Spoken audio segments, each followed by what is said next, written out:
자, 우선 여러분 저 주보 안에 보시면 여기에 재직sem이나 교환이 있습니다.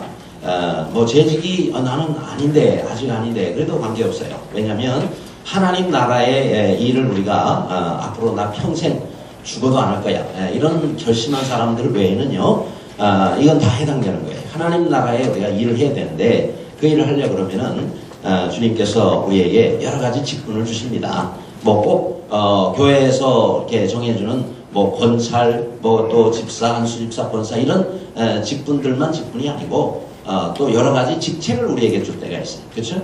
뭘 담당을 했다, 뭘 해달라 이게 이제 하나의 또 우리가 직책이 되는 것인데 그 모든 것이 또 그런 일을 감당하는 사람은 재직이 되는 것입니다. 자, 그러면 주님이 우리에게 맡기신 그 일들을 우리가 잘하려면 또 좋은 재직이 되려면 어떻게 해야 되겠는가? 자, 오늘 여기 말씀해 보니까 1절이죠. 내 아들아, 그러므로 너는 그리스도 예수 안에 있는 은혜 가운데서 강하고 그랬어요. 은혜 가운데서 강하라. 그래서 여러분 가로에 들어갈 단어가 무엇이겠습니까? 은혜 가운데서 섬겨야 된다는 거예요. 은혜 가운데서 섬겨야 된다. 이게 중요합니다. 자, 그래서 여러분 재직은요. 재직은 은혜가 있는 재직이라 해야 돼요. 따라합시다. 재직은 은혜가 있어야 한다. 은혜가 있어야 돼요. 왜요? 하나님 나라의 일을 맡은 사람이기 때문에 그 사람에게는 은혜가 있어야 되는 거예요. 여러분 교회는 은혜의 터전입니다. 그렇죠? 또 하나님의 은혜가 가장 많이 머무는 곳이 교회고 또 하나님의 은혜가 흐르는 곳이 바로 교회입니다. 그렇죠? 그래서 앞에서 일하는 재직은 바로 이런 은혜의 통로가 되어야 되는 거예요. 그렇죠? 하나님께서 뭐 목회자를 통해서라든지 아니면 교회 여러 가지 어떤 사역들이나 또 행사들 예배들을 통해서 우리에게 은혜를 부어주십니다. 그 은혜를 누가 제일 먼저 받느냐면 재직들이 먼저 받게 돼 있어요. 재직이 받고 그리고 이 받은 은혜들을 흘려보내는 거예요. 그렇죠? 통로가 돼가지고 이렇게 흘려보내는 거예요. 복도 복의 통로가 돼가지고 흘려보내는 그런 역할을 해야 되는 사람들이 누구다? 재직이다 하는 겁니다. 그래서 재직은 은혜의 전달자가 돼야 되는 거예요. 따라합시다. 은혜의 전달자가 됩시다. 은혜의 전달자가 되는 거예요. 그래서 은혜의 표상, 그럼 아무개 집사님, 은혜의 표상, 아무개 권사님, 이렇게 그죠? 은혜의 표상이 돼야 되는 거예요. 은혜의 모델이 돼야 된다 이 말이죠. 그렇죠? 그래서 그 사람이 예를 들어서 이제 돌아가셨단 말이죠. 그러면은 성도들이 다 한마디씩 하게 돼 있어요. 그 사람에 대해서 그게 그 평가가 진짜예요. 지금 있을 때는 잘 몰라요. 왜? 잘 말하지 않아요. 또 그 사람 앞에서도 잘 말하지 않습니다. 근데 그 사람이 죽은 다음에 한마디씩 해요. 장례식장에서 한마디씩 해요. 그게 그 사람의 인생을 어떻게 살았느냐, 사람들에게 그 사람이 어떤 재직이었느냐가 그때 드러나는 거란 말이죠. 그렇죠? 그래서 참 그 사람은 참 기도를 많이 하는 분이었는데, 그 사람은 참 은혜가 많은 사람이었는데, 그 사람은 또 어땠는데, 이렇게 말 한마디씩 하는 거예요. 그게 그 사람의 인생을 한마디로 정리를 하는 거란 말이죠. 그렇죠? 그래서 우리가 무엇보다도 은혜의 표상이 됐으면 좋겠습니다. 그렇죠? 그래서 은혜 받는 일에 은혜의 표상이 되려면요 다른 거 없어요. 은혜 받는 일에 열심을 내야 되는 겁니다. 또 은혜 받는 자리에 빠져서는 안 된단 말이에요. 재직이 빠지면 누가 오겠습니까? 그렇죠? 그리고 얼굴도 은혜 많이 받은 사람은 얼굴이 다르잖아요. 그렇죠? 은혜가 많이 받은 사람은 얼굴이 벌써 은혜 받은 상이 나타나는 거예요. 그렇게 해서 다른 사람들에게 저 사람은 얼굴만 봐도 은혜가 돼. 그래서 한 분이 아멘 했어요. 여러분 얼굴만 봐도 은혜가 되는 재직이 되시기를 바랍니다. 옆 사람 얼굴 그렇다고 지금 꼭 안 보셔도 되겠습니다. 자, 그래서 우리가 은혜를 정말 많이 받으려고 그러면요 은혜의 가장자리에 있으면 안 돼요. 은혜 받는 일에 가장자리에 있으면 안 돼요. 항상 은혜 받는 일의 중심에 오시기를 바랍니다. 그렇죠? 은혜의 중심에 서야 돼요. 그래야 은혜의 전달자가 될 거 아니겠습니까? 그럼 은혜의 방편이 뭐예요? 하나님이 무엇을 통해서 우리에게 은혜를 주십니까? 세 가지예요. 말씀과 그 다음에 찬양과 기도입니다. 말씀, 찬양, 기도. 그래서 우리가 먼저는 하나님 말씀을 깊이 묵상하고 또 하나님 말씀을 공부하고 말씀을 늘 읽고 그죠? 말씀을 듣고 말씀을 묵상하고 또 말씀을 암송하고 이걸 통해서 우리가 하나님께서 내게 주시는 그런 은혜가 내 것에서 계속해서 차고 넘치게 되는 것입니다. 아멘. 또 찬양이죠. 찬양 부를 때 우리가 은혜를 받아요. 우리 교회 3번의 공예배가 있잖아요. 주일날은 말씀 중심의 예배요, 토요일날은 기도 중심의 예배요, 그 다음에 수요일날은 찬양 중심의 예배입니다. 이 3가지가 다 지금 은혜의 방편이란 말이죠.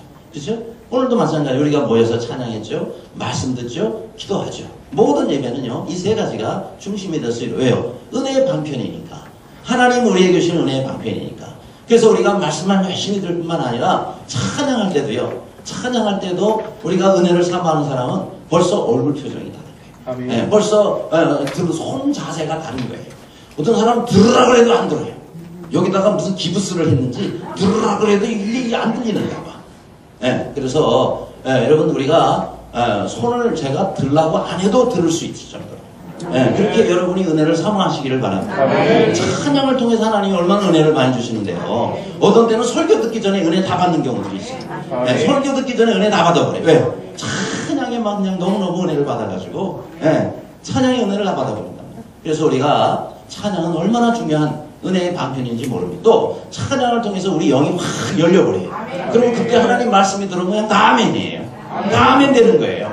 근데 찬양에 벌써 마음이 안 열려있기 때문에 찬양 띠를 열어버려야 되는데 닫힌 마음이 찬양 부를 때 열려야 되니 꽉 막혀버렸어요. 그러니까 말씀이 들어오겠냐고요. 별의별 말씀을 전해도 이게 들어오질 않아요. 다 튀어버려요. 그렇죠? 여러분 땅이라고 다 심으면은 거기에 뭐 식물이 나는 게 아니에요. 얼어버리고 굳어버렸는데 거기다가 씨를 아무리 뿌려보세요. 그게 나오겠나. 씨만 낭비하는 것이다 이 말이죠. 그래서 똑같이 앉아서 말씀 듣는데 어떤 사람은 아멘하고 오늘 은혜를 너무 많이 받았다. 이러면서 간증하는 사람이 있는가 하면 뭐가 은혜가 있었는데 이러고 있는 사람도 있을 수가 있어요. 그래서 그러면 내 심령에 마음밭이 벌써 돌같이 굳어버렸다 이 말이에요. 그걸 스스로 자기 입으로 말하는 거예요. 그렇기 때문에 재직은요 이 벌써 찬양하는 자세가 달라야 돼요. 그래야 사람들이 재직을 저렇게 하는 건가 보다. 안수 집사님이 저러는 걸 보니까 저렇게 해야 되는 건가 보다. 그래서 자기도 손을 들고 기도하고 손을 들고 찬양하고 하나님 앞에 정말 천상의 찬양이 되는 그런 찬양을 하는 것이 아니겠습니까? 그렇죠? 그래서 우리 찬양도 부를 때는 열심히 부르고 뜨겁게 부르고 그렇게 우리 주님 앞에 마치 천사가 찬양하듯이 우리 천국 가면 다 그렇게 할 건데 여기서부터 우리가 연습을 해야 될 거 아니겠어요? 여기서부터 벌써 천국의 삶을 살아야 되지 않겠느냐 하는 겁니다. 또 3번째가 뭐죠? 기도. 은혜의 방편이 벌써 기도예요. 은혜 가운데서 우리가 섬기려고 그러면은 벌써 기도가 달라야 돼요. 그렇죠? 기도로 하나님 앞에 나와서 기도하는 기도의 자리가 있다. 기도의 자리에 재직이 빠지면 안 돼요. 그렇죠? 기도의 자리에 재직이 빠지면 누가 기도하겠습니까? 교회에서. 그래서 우리가 재직은 특별히 기도에 앞장서요. 그래서 나같이 통성으로 기도합시다. 그러면 주여 하고 나가야 되는데 재직이 주여가 안 나와요. 왜요? 평상시 기도를 해야지. 기도를 안 하니까 주여 하고 하는데 주여가 안 나와요. 벌써 입이 딱 굳어버렸어요. 왜요? 마음 열리지를 않고 벌써 마음이 굳어져 있는데 어떻게 주여가? 그렇죠? 아니 우리가 주여 한다고 그게 기복신앙입니까? 그게 기복신앙이냐고요. 그렇죠? 주님을 간절하게 부르짖는데 그게 뭐가 기복신앙이냐 이 말이죠. 그래서 여러분 우리가 통성기도 합시다 라고 주여 삼창할 때는 다 같이 주여 해야 된다는 말이죠. 그런데 손을 안 들으니 어떻게 주여가 나오겠느냐 이 말이죠. 그래서 우리가 하나님 앞에 기도할 때 우리가 뭐 기도는 다양한 종류가 있잖아요. 묵상 기도도 있고 또 대화식 기도도 있고 대표 기도도 있고 그렇죠? 그 다음에 또 하나님 앞에 부르짖어 간구하는 기도도 있고 그런 여러 가지 종류의 기도가 있는데 재직은 기도하는 일에 본이 돼야 된다. 본을 보이는 재직이 되시기를 바랍니다. 야 기도하려면 우리 저 집사님처럼 해야 돼. 기도하려면 저 권사님처럼 해야 돼. 그러면서 우리가 그 기도를 본받고 야 나도 저 언제 저렇게 기도를 하지? 이런 마음을 가지고 있어야 되는데 그렇지 않으면요 그 사람 그 자리에 앉아있는 게 가시방석이에요. 왜요? 부르짖어 기도하는데 혼자 앉아가지고 그러고 있으면은 얼마나 본인이 혼자 그 자리에 힘들겠어요. 그렇죠? 그래서 재직은 기도하는 일에 본을 보여야 돼요. 그래서 할 수 있으면 새벽에 나와서 기도로 깨우면서 주여 하면서 교회를 위해서 기도해야 될 거 아니겠어요? 아멘. 가정을 위해서 기도해야 될 게 아니겠어요? 아멘. 적어도 가정에서 한 사람은요, 가족이 다 교회 나간다 그러면은 그 중에 한 사람은 기도의 제사장이 돼야 돼. 기도의 제사장이 돼가지고 그 사람 하나만큼은 기도의 제사장은 뭐예요? 기도로 섬기는 거예요. 대표해서 가족을 대표해서 하나님 앞에 나가는 거예요. 그러니 우리가 매일 기도해야 되는데 매일 어디서 기도해? 집에서도 기도하지만 할 수 있으면 아무튼 교회에 나와서 교회에 나와서 기도하면 돼요. 제가 어젠가 그저께 신방을 했는데 그 교회 가까이로 이사를 왔어요. 너무 좋더라고요. 우리 집도 교회하고 가까운데 우리 집에서는 아무리 봐도 우리 교회가 안 보여요. 근데 그 집사님은요, 보니까 그냥 탁 트였는데 저기 교회가 보이더라고요. 우리 교회가 보이는데, 야, 그런 집이 있으면 참 얼마나 좋겠어. 그래서 그분이 그러더라고요. 목사님, 제가 못 나가더라도 여기서 교회 보고 기도하겠습니다. 왜? 교회 보이니까. 얼마나 좋은지 모르겠어요. 그렇죠? 맘만 먹으면 교회 보고 기도하는 거야. 야, 참 좋습니다. 그렇죠? 그래서 그렇다고 모든 집이 교회가 보여야 된다 그 말은 아니에요. 그러나 우리가 항상 기도를 사모하고 주님 앞에 기도하는 자리에 그렇게 나와야 된다라는 겁니다. 또 여러분 여기서 은혜 속에서 은혜 가운데서 강하라, 은혜 가운데 섬겨야 된다 그랬는데 제 지금 그래서 말도 은혜 있게 해야 돼요. 은혜롭게 해야 된단 말이에요. 내가 하는 말이 이게 상대방에게 이게 은혜를 끼치는 건지 아니면은 상처를 주는 건지 이거 구별해야 되는 겁니다. 그렇죠? 그래서 우리가 있는 말도요, 사실이라고 다 그대로 전하면 안 되는 거예요. 그거 아셔야 돼요. 제가 여러분 듣는 얘기, 제가 보는 얘기 사실이라고 다 여러분 앞에서 말하면 되겠습니까? 다 되겠냐고요? 안 되는 거예요. 사실이라고 다 말하면 안 되는 거예요. 왜요? 그 사실의 말 속에 우리가 해야 할 말도 있고 그것을 정말 절제해야 될 경우도 있고 그거를 정말 지혜롭게 해야 될 경우가 있는 거예요. 어떤 경우에는 죽을 때까지 하지 말아야 될 말도 있는 거예요. 이런 부부 사이에 여러분이 하고 싶은 말 다 하는 거예요? 사실이라고? 그거 안 되는 거예요. 큰일 납니다. 그러면 가정 다 깨져요. 그러니까 여러분 우리가 부부 사이라 그래도 사실이라도 말해야 될 게 있다고요. 그렇잖아요. 자식한테도 마찬가지고 여러분 자식들이 부모한테 사실이라고 다 말하면 되겠어요? 여러분 부모도 상처받습니다. 그렇잖아요. 부모도 상처받아요. 자식들한테. 다 못하는 거예요. 알아도 봐도 말 안 하고 꼭 참고 죽을 때까지 말 안 하고 있는 것들도 다 있는 겁니다. 마찬가지로 교회는 더 하잖아요. 교회는 더 하잖아요. 가족들은 그래도 회복할 수 있는 기회라도 있지. 교회는요, 맘만 먹으면 싹 돌아버리면요, 평생 그 사람 얼굴 안 보고 지내려고 그렇게 결심할 수도 있는 겁니다. 그래서 여러분 우리가 사실 그대로도 우리가 말을 해서는 안 되는 말들이 있는데 어떤 사람은 없는 말 지어서 하는 사람도 있어요. 있지도 않은 거 지어서 하는 거 있고 확인도 안 하고 남한테 들은 말 또 전하는 사람들이 있다는 거예요. 이거 조심해야 됩니다. 특별히 직분자는 말 한마디가 중요해요. 왜요? 저 사람이 직분자인데 저런 말을 하니까 사실인가 봐? 이러고 있단 말이에요. 상대방은 얼마든지 직분자가 그런 말을 하면은요, 그거를 사실로 믿게 돼 있어요. 이게 그래서 위험한 거예요.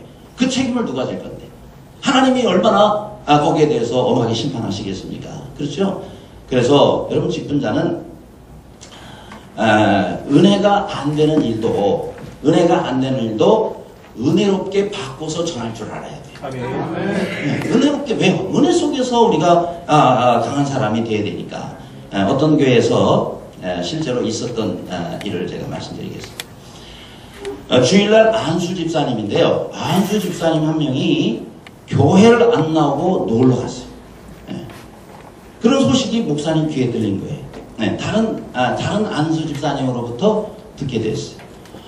야, 세상에 안수 집사가 주일날 성수주의를 안 하고 예배 빼먹고 놀러가 어딜 갔느냐면 낚시를 갔다는 거예요. 주일날 예배 빼먹고 안수 집사가. 목사님 너무 화가 난 거예요. 다리나 똑 부러져가 그랬다는 거예요.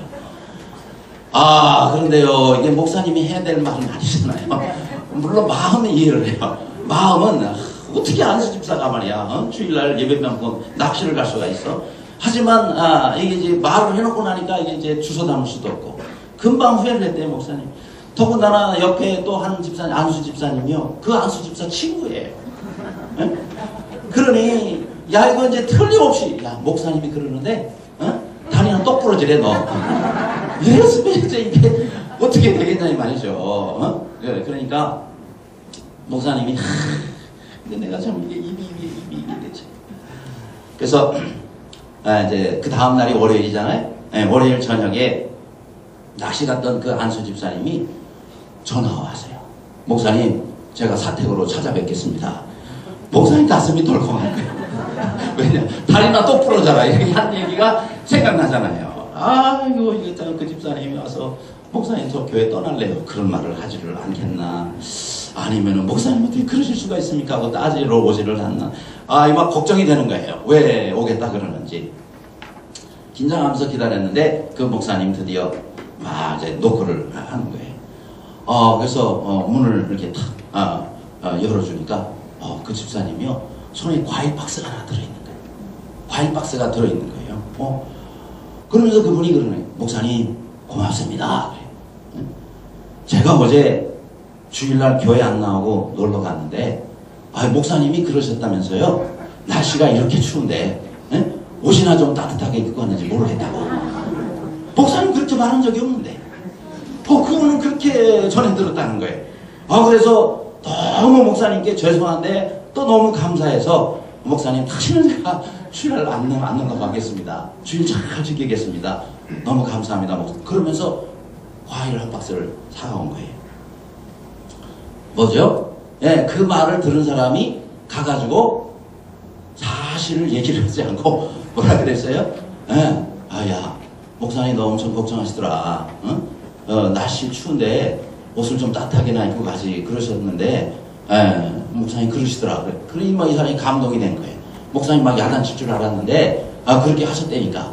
그래가지고 너무 고맙고 미안해가지고 과일 박스를 사온 겁니다. 자 이게 물론 목사님 그 거짓말 아니에요? 이렇게 얘기를 할 수 있을지 모르지만 그런 사람이 진짜 재직이에요. 왜요? 은혜롭게 표현을 했잖아요. 은혜롭게 전달했지 않았습니까? 그렇죠? 그래서 그 사람이 바꾸고 그 사람이 회개하게 되는 겁니다. 그래요. 여러분 우리가 이렇게 교회는 덕이 되는 말, 또 은혜가 되는 말, 이런 말을 우리가 전달을 해야 되는 겁니다. 그래야 그 사람이 교회를 세우는 사람이에요. 그리고 사람을 세우는 사람이 되는 것입니다. 은혜 가운데서 섬기는 재직들이 되시기를 바랍니다. 자, 두 번째는 뭐죠? 두 번째, 어떤 군사로 섬겨야 되느냐? 강한 군사로 섬겨야 된다. 그랬어요. 은혜 가운데서 강하고라고 이렇게 말씀하고 있죠. 그뿐만 아니라 뒤에 4절에도 그랬잖아요. 병사로 복무하는 자는 자기 생활에 얽매이는 자가 하나도 없다. 또 3절에도 너는 그리스도 예수의 좋은 병사로 좋은 군사라 하는 말이에요. 좋은 군사로 너와 함께 나와 함께 고난을 받을지다. 그래서 여러분 우리가 강한 군사가 되려면은 다른 거 없어요. 훈련을 잘 받아야 됩니다.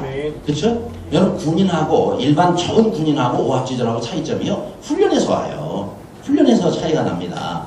근데 신앙생활을 오래 했다고 무조건 강한 군사가 되느냐? 절대 아닙니다. 그렇죠? 영적 훈련의 자리에 나와서 그런 훈련을 잘 받아야 그래야 좋은 군사가 되는 것이고 또 강한 그리스도인이 되는 것입니다. 그렇죠? 근데 훈련이 쉬워요? 아니에요. 어려워요. 훈련은 어렵습니다. 일단 그 시간 자체를 떼서 그 시간에 참석하는 것 자체가 어렵고요. 왜 남들 다 자기 하고 싶은 일 하고 쉬고 그러는데 혼자 남아가지고 그 시간에 훈련을 했는데 그게 또 뭐 한두 달 걸리는 훈련이냐고요. 우리 교회는 또 훈련 과정도 길어가지고 적어도 2년 3년을 해야 돼요. 그러니 참 이 보통 훈련이 아닌 거예요. 그러니까 그 훈련에 들어와서 이 훈련을 참고 그 다음에 또 견뎌내고 과제물도 또 있죠. 매주 시험도 봐야 되죠. 그 다음에 계속해서 또 뭐 준비도 해야 되죠. 예습해야 되죠. 이게 어디 쉬운 일이냐고. 그렇죠? 그런데 그렇게 훈련을 받고 그리고 나오는 사람은 벌써 다른 거예요. 말 한마디를 해도 다른 것이고 그렇죠? 똑같은 일을 보더라도 거기에 대해서 그것을 어떻게 받아들이냐 전부 다른 거예요. 여러분 그 공수부대가 있죠. 이 공수부대가 훈련이 세기로 유명하지 않습니까? 왜요? 일당백을 해야 되니 보통 뭐 훈련을 받아가지고 되겠습니까? 근데 공수부대에 있는 사람이라고 다 그렇게 강한 훈련을 받는 게 아니에요. 안 받는 공수부대 사람들도 있어요. 어떤 사람이 안 받느냐면은 PX에 근무하는 사람들. 매점 있잖아요. 군대에서 매점을 PX라고 그러잖아요. 이 PX에 근무하는 그런 군인들이라든지, 그 다음에 거기도 뭐 이렇게 식당 할 때 이제 두부공장 하고 일하는 사람들, 그런 사람들 있어요. 그런 사람들은 이제 방위병인데, 방위병은 공수부대 안에는 있지만 공수부대 원은 아니란 말이죠. 그러니까 이제 공수부대원들이 평상시에 PX 간다든지 또 이 뭐 두부공장이 방위병들 불러놓고 맨날 기합 주는 거예요. 맨날 기합 주는 거예요. 그러니 그 안에서 근무하는 얼마나 힘들겠어요. 근데요, 다르단 말이죠. 그쵸? 공수부대라고 다 같은 공수부대원이 아니고, 이렇게 훈련 안 받은 사람과 받은 사람이 벌써 다른 겁니다. 그러니, 여러분, 우리 신앙생활도 마찬가지입니다. 우리가 훈련 받은 사람은요, 벌써 예배 드릴 때 자세부터 다른 것이고, 봉사와 섬김이 있을 때 그 자세부터 다른 겁니다. 여러분, 우리가 교회를 오래 다녀도 훈련을 안 받은 사람은요, 훈련을 안 받은 사람은 그만큼 약한 거예요. 또 멀쩡한 것 같은데 조금만 어려우면 팍팍 쓰러지는 겁니다. 그렇죠? 그래서 우리가 오합지졸, 폐잔병이 되지 않으려면 정말 훈련을 받아야 돼요. 나 옛날에 받았는데, 아니, 다시 받아야 돼요. 5년에 한 번씩은 제자훈련 다시 해야 될 것 같아요. 왜? 다 잊어버렸대요. 다 잊어버렸대요. 아멘 하잖아요. 아멘 하신 분이 제자훈련을 다시 한 분이에요. 제자훈련 다시 하고 사회훈련 다시 하고, 그렇죠? 그거 너무 좋대요. 왜? 그때는 얼떨결에 지나갔는데 이제 제대로 들어온대요. 그러니까 우리가 훈련도 옛날에 받았는데 30년 전에 받았대요. 그런 훈련 다시 받아야 돼요. 왜요? 군인들도요, 제대하면 다시 옛날로 다 돌아갑니다. 다시 훈련 받아야 돼요. 자, 그래서 강한 군사가 되려면 뭘 해야 된다? 훈련을 받아야 된다. 그래서 첫 번째는 은혜고요. 두 번째는 강한 군사가 돼야 된다. 근데 여기 세 가지가 있죠. 그죠? 뭐죠? 무슨 훈련? 첫째는 순종 훈련입니다. 순종의 훈련을 받아야 된다.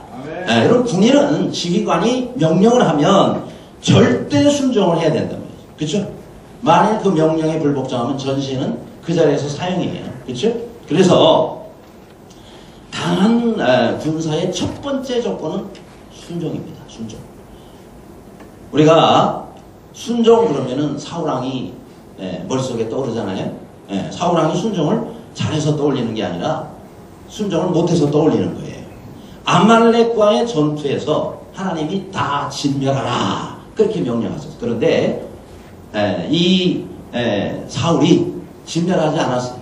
거기에 아각 왕을 따로 살렸고, 그 다음에 짐승도 진멸하라 하나님이 웬만해서는 그렇게 명령은 안 하시는데 다 이유가 있어서 진멸하라고 그랬는데 꼭 좋은 것들은 다 뽑았단 말이죠. 그렇죠?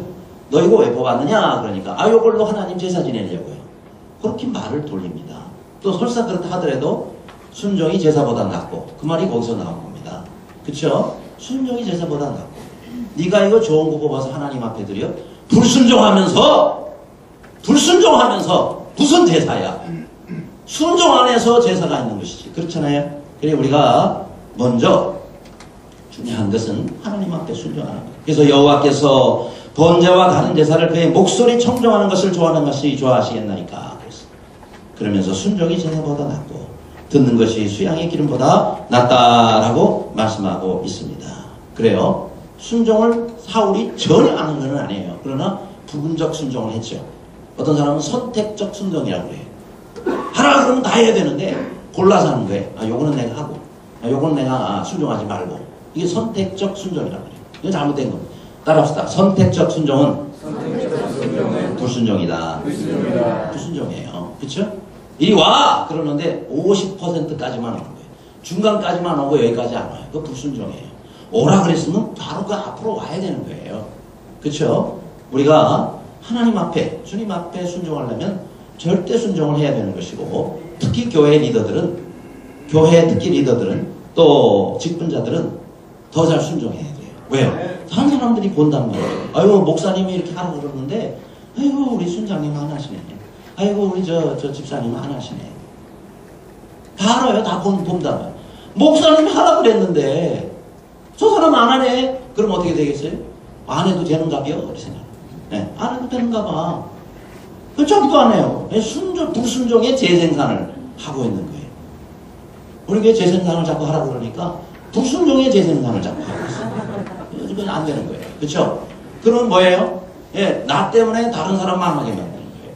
나 때문에 다른 사람이 믿음이 자라가고, 나 때문에 이 사람이 더 주님 앞에 귀히 쓰임 받아야 되는데, 나 때문에 저 사람 망하는 거예요.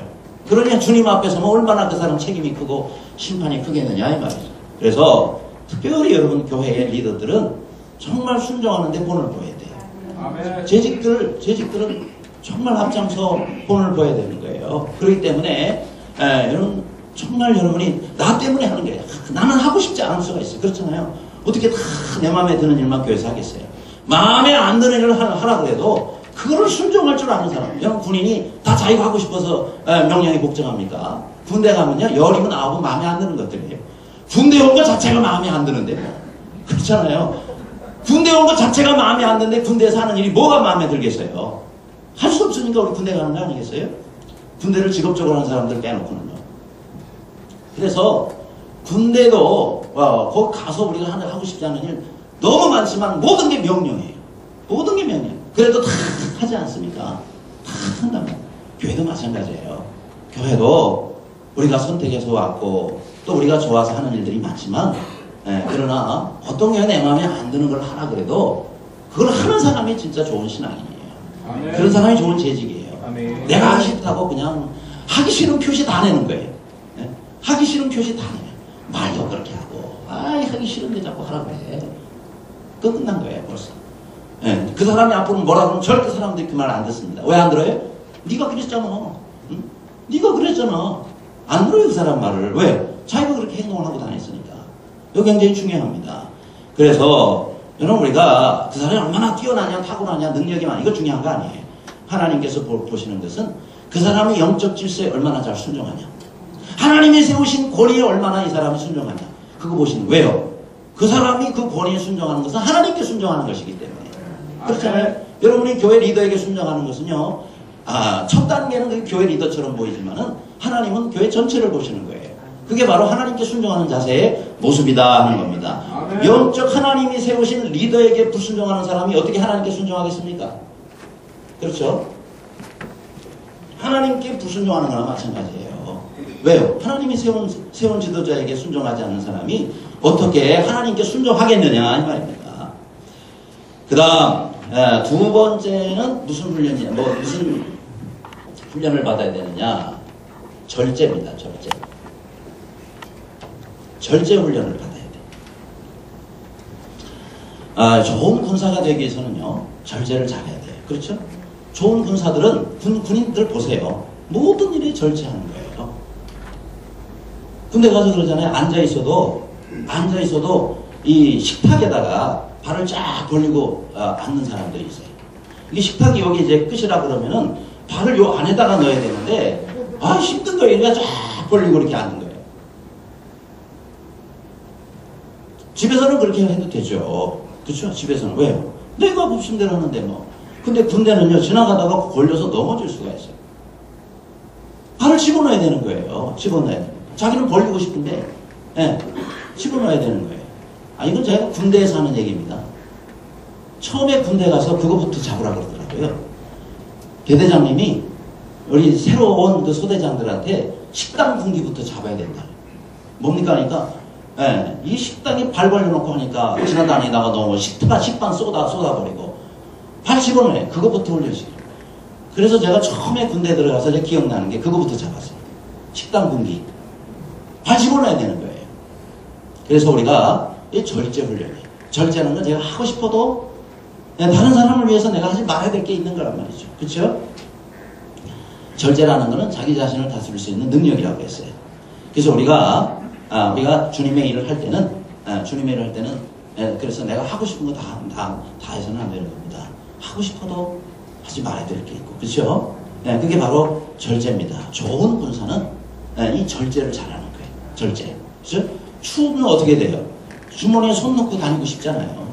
이거 입수보행이라 그래요. 군대는 절대 입수보행 못하게 합니다. 군인이 여기 주머니에 손 넣고 다녀요. 그렇죠? 반드시 빼야 되는 거예요. 다닐 때 때 주머니에 손 넣고 그러고 다녀야 되냐. 주머니에 손 넣으면은요, 여러 가지로 안 좋아요. 보기도 안 좋고요. 그 다음에 이게 미끄러져 넘어졌다가 크게 다칩니다. 주머니에 손 넣고 있기 때문에. 항상 빼라는 말이죠. 입수보행. 군대 예절이죠, 이게. 마찬가지로, 나는 추우니까 손을 주머니 넣고 싶은데. 군대에서는 왜? 손 빼고 차라리 장갑 껴라. 그러니까, 우리가 내가 하고 싶다고 하는 것이 그것이 신앙생활이 아니에요. 신앙생활은 우리가 내가 하고 싶지 않아도 해야 되는 거. 왜요? 교회 유익을 위해서. 우리가 이렇게 절제해야 될 것들이 있다라는 겁니다. 그래서 이런 훈련이 돼 있어야 되는 겁니다. 그리고 세 번째는 무슨 훈련? 충성입니다. 충성의 훈련입니다. 여러분 군인들은 영적 군사들은 충성됨으로 섬겨야 돼요. 여기 2절에도 나오죠. 내가 많은 증인 앞에서 내게 드는 바를 충성된 사람들에게 부탁하라. 그렇게 말씀했습니다. 하나님의 일은 우리가 충성되게 해야 돼요. 아멘? 아멘. 그렇습니다. 우리 군사로 모집한 자를 기쁘게 한다. 다른 말로 하면 충성되는 거예요. 여러분 누가 그 주인이 기뻐합니까? 충성되게 일할 때, 또 충성되게 또 공무할 때 모집한 자가 기뻐하는 겁니다. 그렇죠? 여러분 로마 제국에 황제가 있다면 그 황제가요 가장 기뻐하는 사람들이 뭐냐면 황제를 위해서 목숨을 바치고 싸우는 사람입니다. 그래서 이 로마 제국에서는 황제를 위해서 목숨을 버리는 걸 가장 큰 영광으로 생각했대요. 황제를 위해서 목숨을 버리는 것을 가장 큰 영광으로 생각했다는 거예요. 그 말이 맞죠. 그렇죠? 근데 우리가 이것을 바꿔 생각하면 우리가 섬길 주인과 황제는 누구십니까? 하나님이에요. 우리 주님이에요. 주님을 위해서 내가 목숨을 바친다. 이것처럼 큰 영광이 없는. 그래서 순교의 영광이 가장 큰 영광 아니겠습니까? 순교의 상급이 가장 큰 상급이 아니겠습니까? 그래서 우리가 주님께서 우리를 부르신 것은 충성하라고 부르신 거예요. 죽도록 충성하라라고 말씀했잖아요. 죽도록 충성하라. 이 말은 충성하다가 죽어라. 충성하다가 죽어라. 그만큼 우리가 주님께서 내게 직분을 주셨다면 정말 힘들어도 해야 되는 거예요. 왜요? 우리가 주님 앞에 충성하는 거니까. 그래서 어떤 때는 사람이 없어요. 다들 어디 갔어? 왜 안 나오는 거예요? 그래서 막 힘이 빠지죠. 근데 주님을 생각하면요, 야, 정말 주님께서 나를 충성되게 내게 직분을 맡기셨구나. 그래, 아무도 안 나와도 혼자 하지 뭐. 그런 마음을 가지고 혼자 나와서도 막 신나게 휘파람 불어가며 찬송을 부르면서 그런 일들을 감당하는 사람, 그런 사람이 진정으로 충성된 사람입니다. 아멘. 여전도회, 남전도회, 또 여러 가지 모임에서 여러분 혼자만 나왔다 하더라도 뭐야 이거 때려쳐 집어쳐 하지 말고 여러분이 혼자라도 충성하시기를 바랍니다. 아멘. 주님이 다 보시잖아요. 그날 주신 상급은 그 사람한테 혼자 몰아주시는 거예요. 그래서 우리가 주님 앞에 이런 충성 때문에 훈련 잘 이루어져야 된다. 그래서 로마서 14장에 우리가 살아도 주를 위하여 살고 죽어도 주를 위하여 죽나니 그러므로 사나 죽으나 우리가 주의 것이로다. 말씀에 따라합시다. 사나 죽으나 주의 것이로다. 그래요. 우리는 주님의 것이다 라는 겁니다. 세 번째 우리가 뭘로 섬겨야 되느냐. 세 번째 종으로 섬겨야 된다. 따라합시다. 재직은 종이다. 네. 하나님께서 우리를 종으로 부르셨어요. 그래서 마가복음 10장 45절 다 같이 읽습니다. 시작. 인자가 온 것은 섬김을 받으려 함이 아니라 도리어 섬기려 하고 자기 목숨을 많은 사람의 대속물로 주려 함이라. 아멘. 자, 여기서 보니까 예수님도 섬기기 위해서 오셨다라고 말씀했습니다. 그러면 뭐예요? 종으로 오셨다는 거예요. 여러분 마가복음은 종으로 오신 예수님을 강조하고 있습니다. 우리가 특별히 주님의 제자로서 주님께서 세우신 주님의 교회에 재직으로 섬긴다는 것은 다른 게 아니에요. 우리는 하나님의 종으로 우리가 섬기는 거예요. 그렇죠? 우리의 신분이 교회에서는 종입니다. 종. 그렇기 때문에 예수님을 또 우리가 주여라고 부르잖아요. 주라는 것은 내 주인이라는 얘기인데 내 주인이라는 얘기는 내가 종이다 얘기예요. 그렇죠? 교회에서 우리는 종이에요. 그래서 뭐해? 섬긴다라고 표현하는 거예요. 재직은 다른 게 아니에요. 섬기는 사람이 재직입니다. 섬김을 받으려고 하는 사람이 재직이에요. 그런 사람 재직되면 안 돼요. 딴 데 가야 돼요. 교회는 섬기는 곳이에요. 그렇기 때문에 여러분 우리가 교회는 내가 섬기기 위해서 재직이 되는 거예요. 종으로 우리가 직분을 받은 겁니다. 직분이 뭐 대단한 거 아니에요. 여러분 우리가 직분이 달라질수록요 더 많이 섬기라는 주님의 말씀이고 뜻인 것입니다. 그래서 우리가 섬긴다라는 것을 전에 얘기했잖아요. 서브라고 하고 이것의 명사형이 서비스잖아요. 이게 서비스. 우리가 보통 말하는 서비스라는 말이잖아요. 그래서 이게 다른 게 아니에요. 섬긴다는 거예요. 종이 하는 일이 섬기는 일이다는 거죠. 그렇죠? 그래서 우리가 주인처럼 행세를 하면 안 돼요. 주인처럼 이건 서브라는 것은 이게 섬긴다는 것인데 종이 하는 일이다 이 말이에요. 교회에서는 우린 종이에요. 교회에서 주인 노릇하면 되는 거예요. 주인은 하나님이시고 우리 주님이십니다. 아멘. 그리고 우리는 종이에요. 그러니까 내가 종이다라고 생각하고 하면 되는 거예요. 네, 종이 하는 일이 뭐예요? 계속 24시간 섬기는 거예요. 자다가도 나와! 그러면 팍 일어나가지고 뛰어가야 돼요. 오는 종이 자고 있는데 왜 깨워요? 이런 종이 있어요? 그런 종이 있냐고요? 그건 종이 아니에요. 그렇죠? 우리가 뭐 자고 있든 뭘 하고 있든 나와! 그럼 벌떡 일어나가지고 뛰어가가지고 주인님 부르셨습니까? 네? 부르셨습니까? 무엇이 필요하십니까? 이런 얘기를 해야 되는 거예요. 그래요. 여러분 우리가 교회에서는 모든 직분자는 섬기는 거예요. 아멘. 그래서 이게 정립이 안 되면 항상 어려워져요. 왜? 이게 거꾸로 사회와 거꾸로 돼 있기 때문에 이거 헷갈리면은요 계속 힘들어지게 돼 있어요. 근데 누가 존경받고 누가 교회 일 잘하는 사람이냐? 네, 나는 종이야. 나는 종이니까 무조건 섬겨야 돼. 이런 마음 가지고 있는 사람들이 존경받고요. 네, 그런 마음 가지고 있는 사람들이 신앙생활을 잘해요. 근데 요거 뒤집어서 생각하면요. 그때부터 힘들어져요. 되는 일이 없어요. 왜요? 섬기라고 그러는데 안 섬기니까. 반대로 섬김을 받으려고 하니까 힘들어지는 거예요. 그래서 힘든 겁니다. 그래서 교회는 교회 질서가 있어요. 그 교회 질서를 따르지 않으면 예수님도 섬겼는데 우리가 100번 섬겨야 되지 않겠습니까? 그래서 재직은 이게 단어가 제일 작아요. 한 글자밖에 안 돼요. 이게 제일 중요해요. 이게. 그렇죠? 그 다음 네 번째 뭘로 섬겨야 됩니까? 거기에 온유와 겸손으로 섬겨야 된다 그랬습니다. 겸손입니다. 이게 바로 재직의 성품입니다. 재직은 겸손해야 돼요. 그렇죠? 왜요? 주님 앞에서 하는 거 아니겠습니까? 그래야 우리가 겸손하게 섬겨야 되는 거예요. 그리고 혼자 일을 하는 사람이 아니에요. 교회의 재직은 혼자 일을 하는 사람이 아니라 여러 사람 같이 세워집니다. 그래서 같이 잘해야 되는 거예요. 팀워크가 좋아야 돼요. 그렇죠? 함께 일을 하기 때문에 팀워크, 제가 겸손을 얘기를 하면서 왜 팀워크를 얘기하느냐? 여러분 팀워크를 잘 맞추는 사람들이 겸손한 거예요.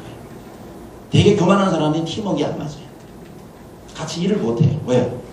지 혼자만 잘나가지고 나가려고 그러니까 도대체 일이 안 되는 거예요. 여러분 지난번에 우리나라 이제 축구 지금 올림픽 예선하고 있잖아요. 언제 일본하고 결승하죠? 어쨌든 있습니다. 그런데 지금 운동 경기 할 때도 마찬가지예요. 가장 중요한 게 팀워크 아닙니까? 그렇죠? 혼자 잘났다고 혼자 단독 드리블하고 하면 되겠어요? 금방 뺏기죠. 그런 사람은요 감독이 딱 한마디, 야 너 나가. 너 같은 놈 필요 없어. 나. 그죠? 그거예요. 그 팀에서 자기가 하려고 그러면은요 개인의 능력 중요합니다. 그러나 팀워크가 맞아야 되는 거예요. 그럼 팀워크의 기본이 뭐예요? 팀워크의 기본이 바로 겸손합니다. 겸손하게 그렇게 해야 돼요. 왜요? 나만 있는 게 아니잖아요. 다른 사람 섬겨야 돼요. 또 중요한 거 팀이 어떤 거를 결정했어요. 예를 들어서 우리 A를 합시다 라고 결정을 했어요. 팀에서. 그러면 어떻게 해야 돼요? 따라야 되는 거예요. 자, 축구에서 오늘은 A 전술로 간다. 감독님이 그 경기 하기 전에 지금 일본하고 이제 결승 붙었죠. 일본하고 결승할 때 우리나라의 전술이 따로 있어요. 일본에 대해서는 전술이 달라요. 일본에 대해서는 전술이 다른 나라하고. 그래서 우리는 A 전술로 간다 라고 선수들 모인 자리에서 얘기를 했어요. 그럼 어떻게 해야 돼요? A 전술로 가야 되는 거예요. A 전술로. 그런데 아니거든요. 그러면서 자기 혼자 그 전술을 바꿔버려서 간다 그러면 뭐래요? 감독이. 너 나와! 나와! 너 나가. 해가지고 빼버릴 거예요. 그렇죠? 왜요? 감독이 지금 이 경기를 이기기 위해서 일본은만큼은 이번에 그 감독이 그렇더라고요. 이번에 일본은 무조건 이겨야 됩니다. 이렇게 시작하더라고요. 와, 벌써 아주 뭘까? 대단한 거예요. 일본은 무조건 이겨야 됩니다. 그렇게 나오더라고요. 마찬가지예요. 여러분, 우리가 이기기 위해서 이 전술을 선택했다 그러면은 따라야 되는 거예요. 그 팀에 있는 사람은. 그런데 뒤에서 자꾸 딴소리를 하는 거예요. 뒤에서 자꾸 딴소리를 해요. 그러면 안 됩니다. 자신이 옳은 것 같아도 그것을 결정했다. 그러면 따라와야 되는 거예요. 그렇죠? 교회에서 예를 들어서 올해는 우리가 이런 사역을 합니다. A라는 사역을 합니다. 이렇게 해주시기 바랍니다. 라고 발표를 했어요. 그러면 교회에 이 일에 관련된 사람, 또 일을 하는 사람 다 어떻게 해야 돼요? A로 가야 되는 거예요. 왜? 결정이 있기 때문에. 저 마음에 안 들면 따로 찾아오셔야 돼요. 와가지고 목사님, 이 A라는 사역이요, 제 마음에 안 듭니다. 이 A라는 사역은 저는 다르게 생각합니다. 이렇게 여기 더 낫겠다고 생각합니다. 충분히 얘기를 하세요. 다 듣습니다. 그런데 집사님, 그래 얘기하는 게 왜요? 저는 얼마나 더 많이 고민하고 생각했겠습니까? 그런데 집사님, 저도 그런 내용들을 다 알고 있습니다. 그런데 그래도 이번에는 많은 것들을 고려한 결과 올해는 이렇게 해야 되겠습니다. 따라오세요. 그러면은요, 제대로 된 사람 어떻게 해야 돼요? 아멘! 그래 해야 돼요. 아멘! 목사님 알겠습니다. 올해는 제가 이렇게 따르겠습니다. 라고 따라와야 되는 거예요. 그렇지 않으면은 그 사람은 한 팀이 되기가 어려운 거예요. 그런데 다니면서 뭐라 그래요? 나는 B거든? 목사님은 왜 자꾸 A를 가는지 모르겠어. 사람들 모아놓고 B라고 얘기를 해요. 이게 B에 B가 맞아. A 그거 다 틀린 거야. A로 하면 안 돼. 우리는 B로 가야 돼. 이런 소리를 하고 있다. 그건 뭐예요? 이건 팀워크 깨는 사람입니다. 한 팀이 절대 될 수 없는 사람. 교만한 사람이에요. 교만한 사람이에요. 그리고 절대 팀워크를 맞출 수 모르는 사람. 팀이 될 자격이 없는 사람. 아시죠?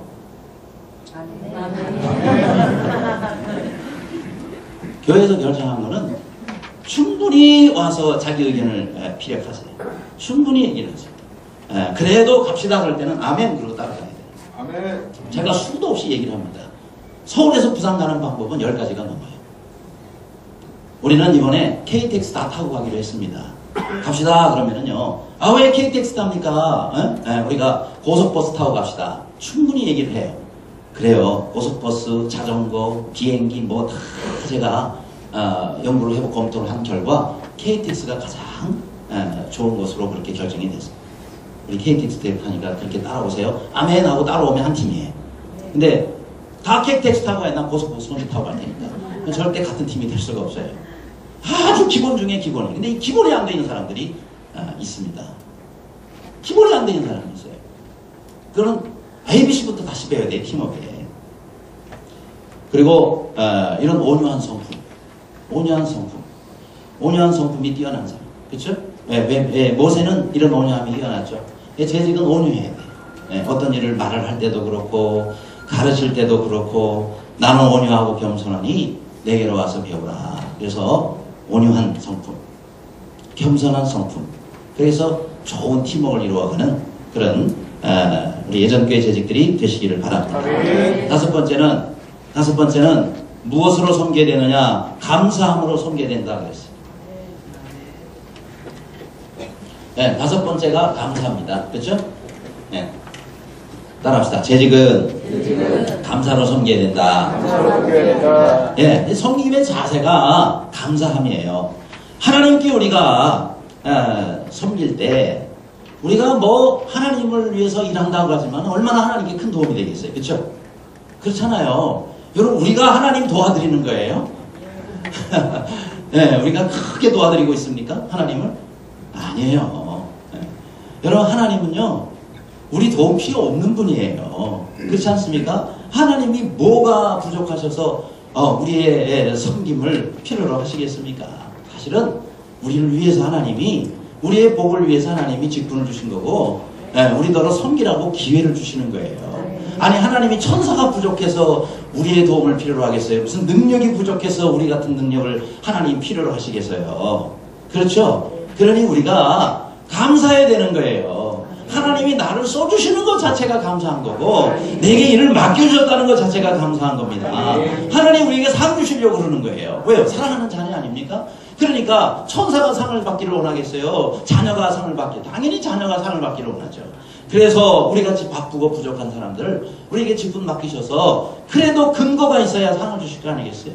구원은 믿기만 하면 주시는 거지만 상은 절대적인 근거가 있어야 되는 거예요.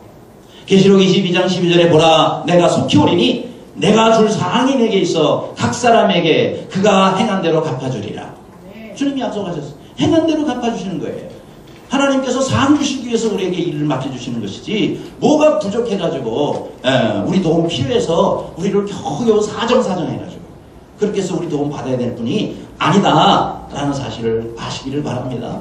그렇기 때문에 우리는 늘 하나님 앞에 감사해야 돼요. 그렇죠? 맡겨주신 거에 감사하고 그죠? 우리를 사용해 주신 거에 대해서 감사해요. 그래서 불평하지 말라는 말이죠. 네? 불평으로 섬기지 말고 원망하며 섬기지 말아라 하는 겁니다. 하나님 다 들으세요? 하나님 귀가 없으세요? 하나님 다 들으세요. 그래서 민수기 14장 28절에도 여호와의 말씀에 내 삶을 두고 맹세하노라. 너희 말이 내 귀에 들린 대로 내가 너에게 행하겠다고 말씀하셨어요. 내 귀에 들린 대로. 불평하면 그 불평 속에 듣는 대로 하나님이 그래, 너는 그럼 관둬. 하나님 들린 대로. 안 돼? 그래, 너한테는 절대 안 돼. 정말 외국인 들어도 될 수 있습니다 할 때, 그래, 내가 너한테 힘 주마, 내가 너한테 환경 열어주마, 사람들 붙여주마, 능력 주마. 그렇게 해서 하나님이 우리에게 일을 맡기신단 말이죠. 그래서 감사한 사람은 자꾸 감사한 일만 넘치고요, 불평하는 사람은 자꾸 불평할 것만 생겨요. 미국의 언론인 나이트라는 사람이 있어요. 이 사람이 이런 얘기를 합니다. 불평과 잔소리 한마디 한마디는 당신의 집안의 무덤을 한 삽씩 파들어가는 것이다. 뭐예요? 자꾸 불평하면요, 자기 집안에 자기 무덤 자꾸 파들어가는 사람이에요. 누구를 묻으려고 파는 거예요? 자기를 묻으려고 파는 거예요. 누가? 자기가 파고 있는 거란 말이죠. 그래서 부정적이고 비판적인 말은 남을 해치기 전에 자신을 먼저 망하게 한다라는 말을 하고 있는 겁니다. 그래서 우리가 주님 일 하면서 우리가 망해져야 되겠어요. 사울처럼 주님 일 하면서 주님 앞에 정말 귀하게 쓰임받기를 바랍니다. 감사함으로 섬겨야 되겠습니다. 그 다음에 6번째 중요한 부분입니다. 재직은 물질로 섬겨야 됩니다. 따라합시다. 재직은 물질로 섬겨야 된다. 예. 사실 이 물질로 섬기는 이 부분은요, 재직이기 때문에 제가 얘기를 하는 거예요. 주일날 설교 때는 이 부분에서도 어느 정도 한계가 있습니다. 근데 재직은 특별히 교회 살림을 맡은 사람들, 교회 살림을 맡으면 교회 살림이 뭐가 좀 부족하고 또 경제적으로 뭐가 좀 부족하고 재정적으로 부족하다 그러면 재직 책임이에요. 재직이 책임입니다. 담임 목사가 어디 가서 돈 벌어오는 사람입니다. 그렇잖아요. 이건 담임 목사가 궁극적인 책임자예요. 최종적인 책임자지만은 교회 살림은 재직이 맡고 있는 거예요. 그래서 재직에서 뭘 결정할 때에 재직의 결정이 필요한 것이죠. 왜요? 재직이 그걸 책임 맡고 있기 때문에. 그래서 교회 재정이 부족하다 그러면 재직이 책임인 거예요. 그거 재직이 고민해야 되는 거예요. 그렇게 해서 그 부분을 부족함이 없도록 만드는 것이 교회의 재직의 책임입니다. 따라서 교회를 섬기는 것은 재정과 뗄래야 뗄 수가 없어요. 그렇죠? 그런데 특별히 재직은요, 우리가 헌금도 하고 또 여러 가지 뭐 헌신도 하고 하지만 교회에서 특별히 11조라는 것을 재직들은 하게 됩니다. 교회에서 새롭게 재직을 세울 때, 이번에도 마찬가지예요. 이번에도 11조를 하지 않는 그런 성도들은요, 재직에서 집사 임명해서 다 뺐습니다. 물론 기존에 있는 재직들 가운데서도 11조를 안 하시는 분들이 있어요. 근데 그런 분은 어쩔 수 없이 세웠어요. 저는 다 알잖아요. 다 보잖아요. 다 봅니다. 그래서 이분이 왜 11조를 하셔야 되는데, 재직인데 왜 안 하실까? 심지어 어떤 분은 중직이에요. 중직인데도 11조를 안 해요. 뺄 수가 없어요. 뺄 수가 없어요. 그래서 참 이번에도 기도하고 세웠습니다. 여러분 11조는 물론 어떤 사람은 11조가 무슨 성경적 근거가 있냐 그러는데 잘 들어보세요. 구약 성경에 일단 창세기 14장에 보면 11조에 대한 기록이 처음 나옵니다. 창세기 14장에 아브라함이 이 멜기세덱에게 자신이 얻은 그 전리품 있잖아요. 그 자신의 그 조카 롯이 이제 잡혀가니까 거기 가서 군인들이 긁어가지고 치고 전리품을 많이 가져가잖아요. 많이 가져왔는데 거기에 살렘왕 멜기세덱이 있어요. 근데 이 멜기세덱에 대해 성경이 뭐라 하죠? 지극히 높은 하나님의 제사장이었어요. 지극히 높으신 하나님의 제사장이라고 그랬어요. 그래서 이 아브라함은요, 그 제사장된 멜기세덱에게 자기 전쟁에서 얻은 전리품의 10분의 1을 드립니다. 10분의 1을. 왜? 내가 이렇게 전쟁에 승리하게 해주신 것은 하나님의 역사다. 하나님의 은혜인 거예요. 앞으로 지켜주시는 분도 하나님이고. 그리고 이 전리품은 마땅히 하나님이 주신 것인데 당연히 그 중에 10분의 1은 내가 구별해서 하나님께 드려야지. 그렇게 해가지고 이제 드린 것이 처음에 나오는 11조의 그 모습입니다. 자, 하나님의 은혜를 따라서 10분의 1을 구별했어요. 창세기 28장에 들어가면 야곱이 나옵니다. 형 에서를 피해서 도망가다가 여러 가지 이제 하나님께서 앞으로 내가 너와 함께 하겠고 많은 것들을 얻으니까 돌아오게 되리라. 이야, 얼마나 하나님께 그 은혜에 감사해. 왜요? 나야가 언제 죽어서 돌아올지 어떻게 살지 모르는데 하나님이 나와 함께 하시겠대. 하나님이 내게 놀라운 은혜를 부어주시겠대. 주여 감사합니다 해서 내가 얻는 모든 것의 10분의 1을 하나님께 드리겠나이다. 거기서 소원을 해요. 11조 나왔죠? 레위기 27장에 넘어가 보면은 땅의 10분의 1 하나님이 말씀하십니다. 땅의 10분의 1 곧 땅의 곡식이나 나무과실이나 그 10분의 1은 여호와의 것이니 10분의 1은 여호와의 것이니 여호와께 선물이라 라고 말씀하시고 이것을 지키라고 명령을 하십니다. 민수기에도 나옵니다. 신명기에도 나옵니다. 역대하에도 나옵니다. 느헤미야에도 나옵니다. 아모스에도 나옵니다. 말라기에도 나옵니다. 이스라엘 전체 역사 아브라함부터 시작해가지고 모든 마지막 말라기 끝까지 11조에 대해서 말씀하고 있습니다. 특별히 말라기 3장에 우리가 잘 알듯이 온전한 11조를 하나님께 구별해 드리라. 그리고 그것을 드리지 않는 그 당시의 사람들에게 하나님의 것을 도적질했다 라고까지 하나님이 말씀하시면서 강하게 책망하셨습니다. 11조를 해도 되고 안 해도 되는 것이 아니라 안 하는 것은 하나님의 것을 도적질한 것이다 라고 말씀하셨어요. 그러면서 너희 온 나라가 나의 것을 도적질하였으므로 너희가 저주를 받았느니라.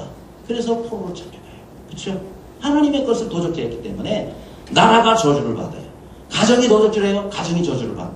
개인이 도적질해요. 개인이 저주를 받아요. 이건 제 말이 아니고 성경에 있는 대로 말씀드렸습니다. 그런데 그러면 신약은 있어요? 예, 신약은 11조에 대한 내용이 4번이 나옵니다. 신약에.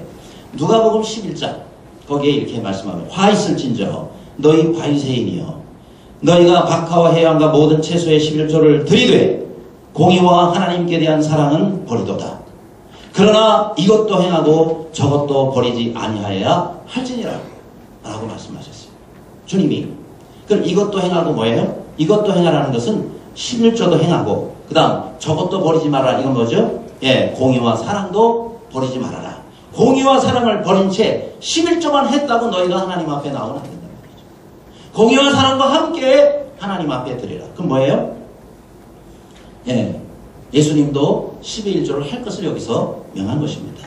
또 마태복음 23장에도 비슷한 내용이 나옵니다. 그러면 자, 신약에서 이렇게 생각할 거예요. 아니, 구약은 그렇게 여러 곳에서 11조를 강조했는데 왜 그러면 신약에서는 11조에 대한 강조가 약합니까? 왜? 4번밖에 안 나왔습니까? 물론 한 번만 나와도 진리인데 4번이나 나왔잖아요. 근데 저도 제 생각에도 그래요. 구약보다 신약에 대한 11조가 강조가 약합니다. 강조되지 않은 이유가 있어요. 그것이 뭐냐? 11조가 잘못됐기 때문에 강조를 약하게 한 것이 아니고 구약시대는 율법시대입니다. 신약시대는 율법시대가 아니에요. 몽학선생 시대에서 이제는 그 주인이신 하나님 아버지 밑으로 들어가는 그 차원의 신앙을 주님이 오셔서 다시 말씀하십니다. 그렇죠? 그렇기 때문에 11조 강조가 약한 거예요. 중요하지 않기 때문이 아니라 더 정확하게 말씀드릴까요? 구약의 기준은 11조였어요. 그런데요, 신약은 10의 1조가 아니라 10의 10조입니다. 그게 주님의 가르침이에요. 모든 것이 다 나의 것이다 이 말이죠. 그러니까 너희가 너희 자신과 너희 생명과 너희 물질과 너희 모든 것을 다 하나님께 드려라. 이것이 신약의 수준이에요. 구약의 수준은요 11조였어요. 10분의 1이에요. 그게 의무사항이었어요. 신약은요 10분의 1이 의무사항이 아니에요. 10의 10이 다 하나님 거다. 이런 개념입니다. 다시 예를 들게요. 자, 안식일하고도 비슷해요. 안식일, 구약에서 안식일을 지켜라. 일주일에 하루입니다. 그럼 7분의 1이죠. 일주일에 하루를 거룩히 구별 하나님께 그 시간 지켜라. 그게 구약의 수준이에요. 신약은 뭐라고 말씀하세요? 모든 날이 하나님의 날이니. 모든 날. 물론 하루를 구별해서 이날을 특별히 드리는 것도 좋다. 로마서 말씀 보세요.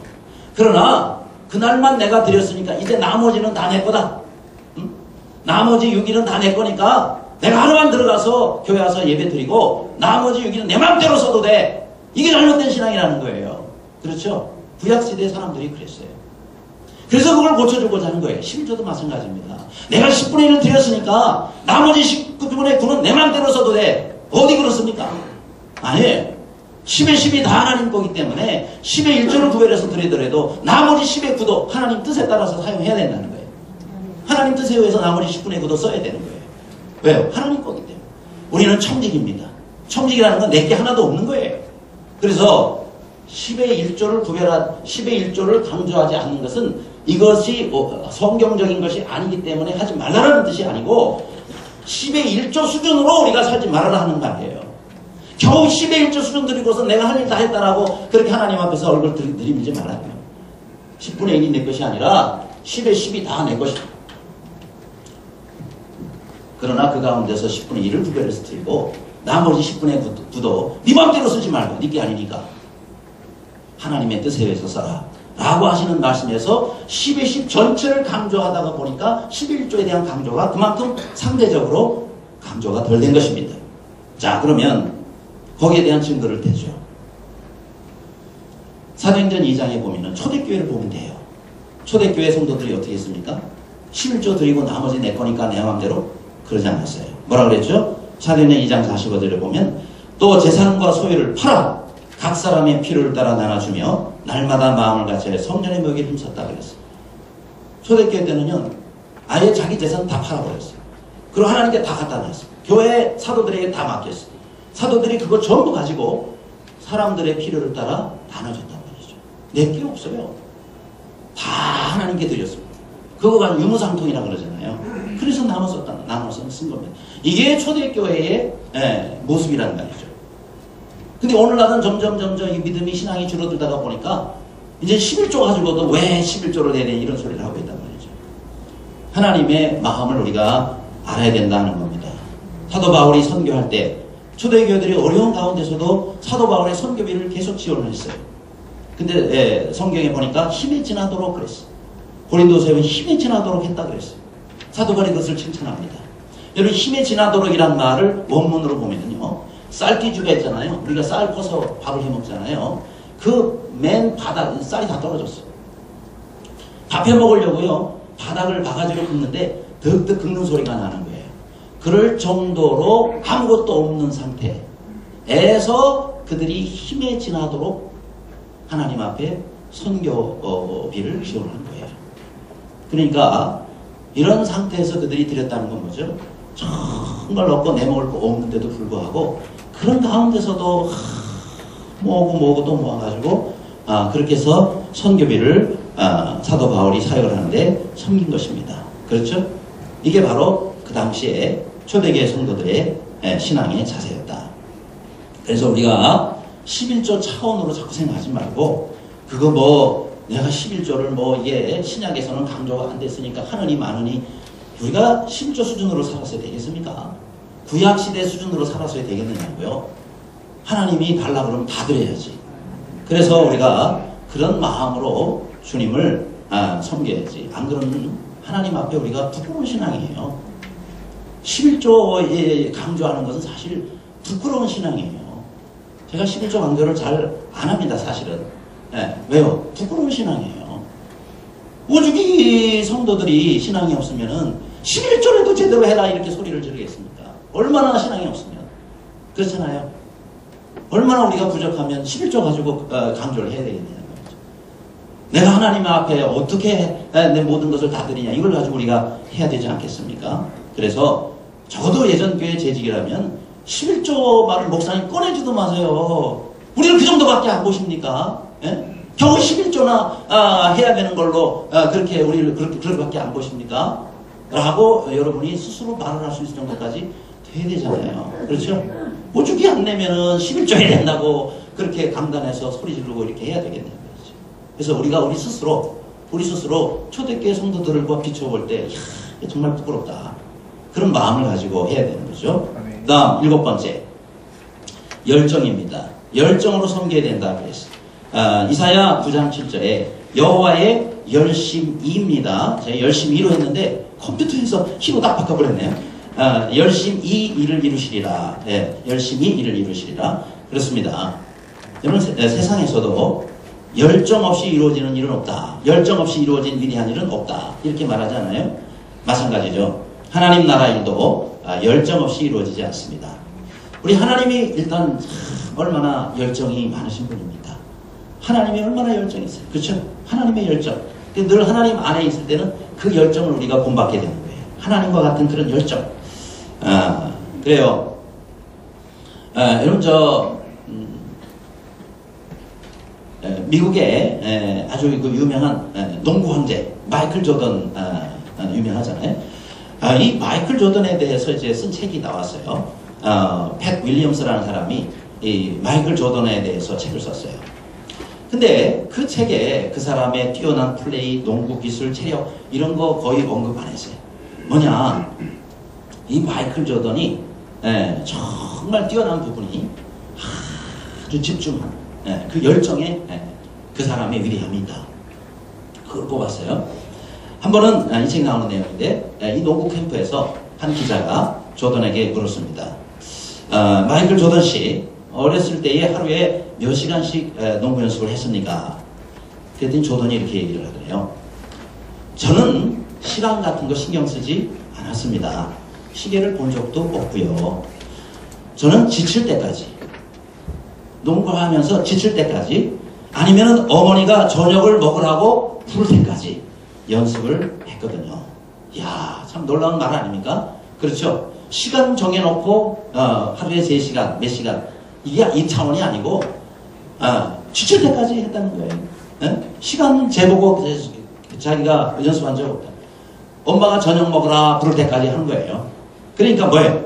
이 농구에 대한 그 사람의 열정이 얼마나 대단한가. 그 열정이 마이클 조던을 농구의 천재로 만든 것이다 라고 분석을 하고 있습니다. 그래요. 여러분, 열정 있는 사람은 시간 따지지 않습니다. 아무도 아멘 안 하네.